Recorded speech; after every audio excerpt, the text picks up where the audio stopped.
가정폭력은 이혼의 필요성은 가장 크지만 증거가 없으면 가장 이혼이 어렵기도 한 케이스입니다.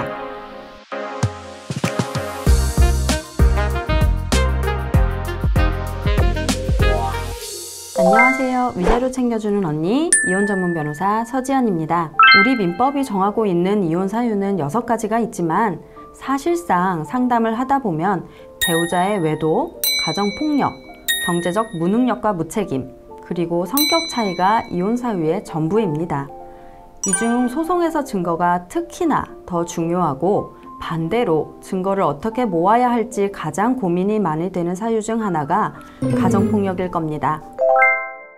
일단 가정폭력은 제 개인적인 의견으로는 이혼의 필요성이 가장 크다고 생각을 하고 그렇기 때문에 제가 유일하게 이혼을 권하는 사유이기도 합니다. 이렇게 생각하게 된 데에는 여러 이유가 있지만 제가 한국가정법률상담소에서 근무할 당시에 많은 가정폭력 사건들을 접하면서 이런 생각이 굳어지게 되었는데요. 가정폭력은 단지 신체의 상처만을 남기는 게 아니라 정신적인 고통, 그리고 그게 지속될 경우엔 자존감을 무너뜨리고 무력감까지 가져오게 되는 무서운 결과를 불러 일으킨다는 데에 그 심각성이 있습니다.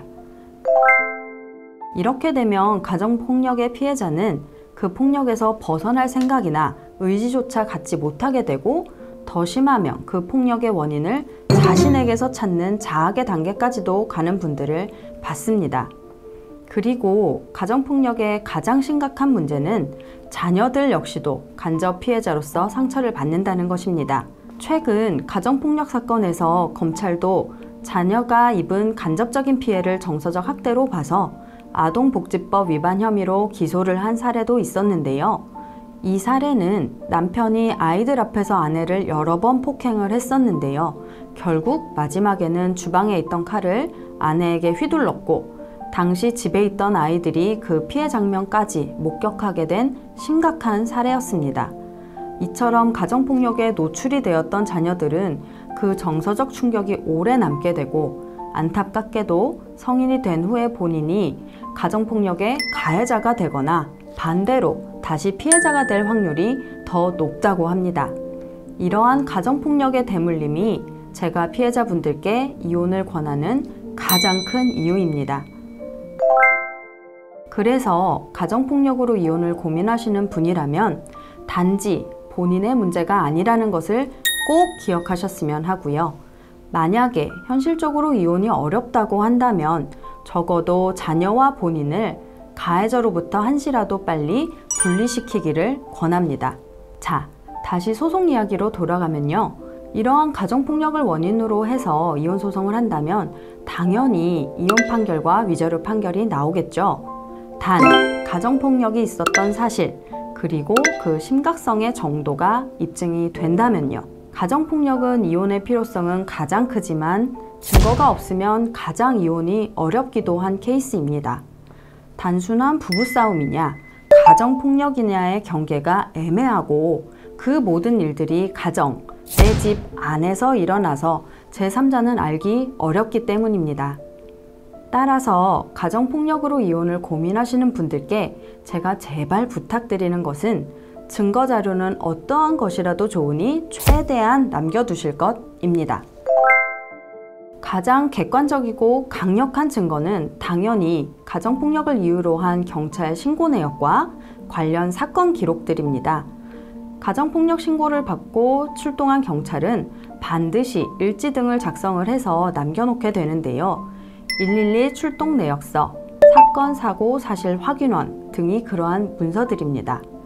그리고 가해자가 처벌을 받으면 가정보호사건 처분 기록이 남게 됩니다. 또한 가정폭력으로 유관기관에서 상담을 받은 사실이 있다면 상담 사실 확인서 등도 증거가 될 수 있습니다. 경찰 작성 문서는 당시 출동했던 경찰서 또는 지구대에 요청을 해서 나중에 발급을 받을 수도 있는데요. 다만 주의하실 점은 처벌까지 이르지 않은 경우에는 이러한 서류들의 보존기간이 짧다는 것입니다. 그렇기 때문에 당장 소송을 하지 않을지라도 나중을 위해서 꼭 발급을 받아서 보관을 해 두시길 바라겠습니다. 만약에 이런 객관적인 공문서 증거가 없다고 한다면 폭행 이후의 피해 사진들, 치료받은 진료 기록들, 당시 현장에 있던 가족의 진술서 등도 증거가 될 수 있는데요. 이것 또한 준비가 쉽지 않을 것 같다 라고 한다면 폭력이 주로 발생하는 집안 장소에 녹음기를 설치해 두실 것을 권합니다. 폭력이 실제로 발생할 때에는 녹음기를 켜거나 증거를 생각할 여유가 없습니다. 그렇기 때문에 녹음기 같은 경우는 평상시에 늘 설치를 해 두었다가 사건이 발생하면 그 후에 회수를 해서 증거로 쓸만한 것이 있는지를 검토를 하는 게 더 현실적인 방법입니다. 그리고 이러한 녹음 내용은 그냥 증거로 제출할 수 있는 것이 아니라 공증을 할 수 있는 속기사가 작성한 녹취록의 형태로 법원에 제출을 해야 합니다. 제가 협업을 하고 있는 속기사 사무실이 있기 때문에 그 부분은 걱정하지 마시고 일단 증거만 가지고 오시면 됩니다. 오늘은 약간 심각한 내용이었죠? 그래도 도움이 필요하시다면 상담 신청해 주시고요. 구독과 좋아요도 부탁드리겠습니다. 이상 위자료 챙겨주는 언니 서지연이었습니다. 감사합니다.